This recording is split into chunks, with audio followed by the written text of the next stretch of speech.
Romeo की पत्री अध्याय 4। सो हम क्या कहें कि हमारे शारीरिक पिता इब्राहिम को क्या प्राप्त हुआ?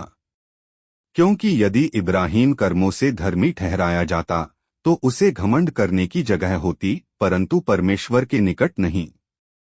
पवित्र शास्त्र क्या कहता है? यह कि इब्राहिम ने परमेश्वर पर विश्वास किया और यह उसके लिए धार्मिकता गिना गया। काम करने वाले की मजदूरी देना दान नहीं, परंतु हक समझा जाता है।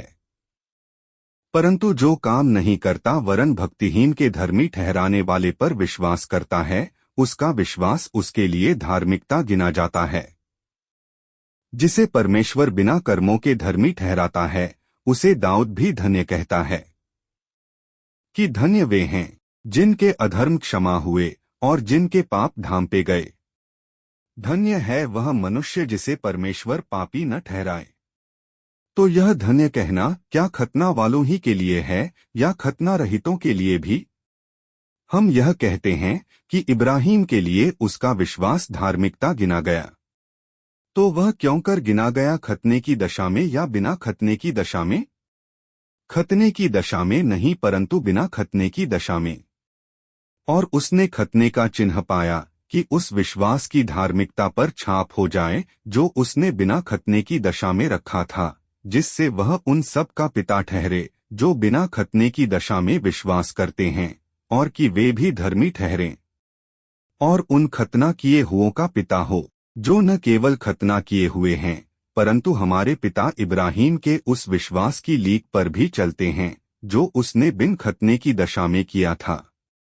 क्योंकि यह प्रतिज्ञा कि वह जगत का वारिस होगा न इब्राहिम को न उसके वंश को व्यवस्था के द्वारा दी गई थी, परंतु विश्वास की धार्मिकता के द्वारा मिली। क्योंकि यदि व्यवस्था वाले वारिस हैं तो विश्वास व्यर्थ और प्रतिज्ञा निष्फल ठहरी। व्यवस्था तो क्रोध उपजाती है, और जहां व्यवस्था नहीं वहां उसका टालना भी नहीं।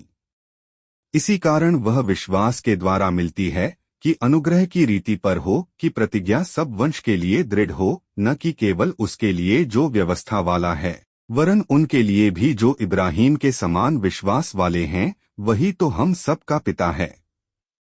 जैसा लिखा है कि मैंने तुझे बहुत सी जातियों का पिता ठहराया है, उस परमेश्वर के सामने जिस पर उसने विश्वास किया और जो मरे हुओं को जिलाता है और जो बातें हैं ही नहीं उनका नाम ऐसा लेता है कि मानो वे हैं।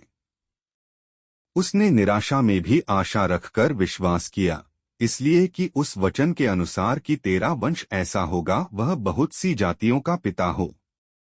और वह जो 100 वर्ष का था अपने मरे हुए से शरीर और सारा के गर्भ की मरी हुई की सी दशा जानकर भी विश्वास में निर्बल न हुआ, और न अविश्वासी होकर परमेश्वर की प्रतिज्ञा पर संदेह किया, पर विश्वास में दृढ़ होकर परमेश्वर की महिमा की, और निश्चय जाना कि जिस बात की उसने प्रतिज्ञा की है वह उसे पूरी करने को भी सामर्थी है।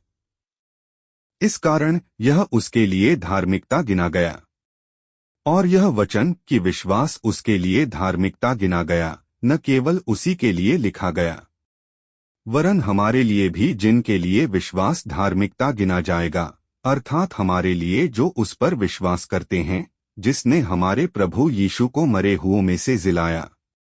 वह हमारे अपराधों के लिए पकड़वाया गया और हमारे धर्मी ठहरने के लिए जिलाया भी गया।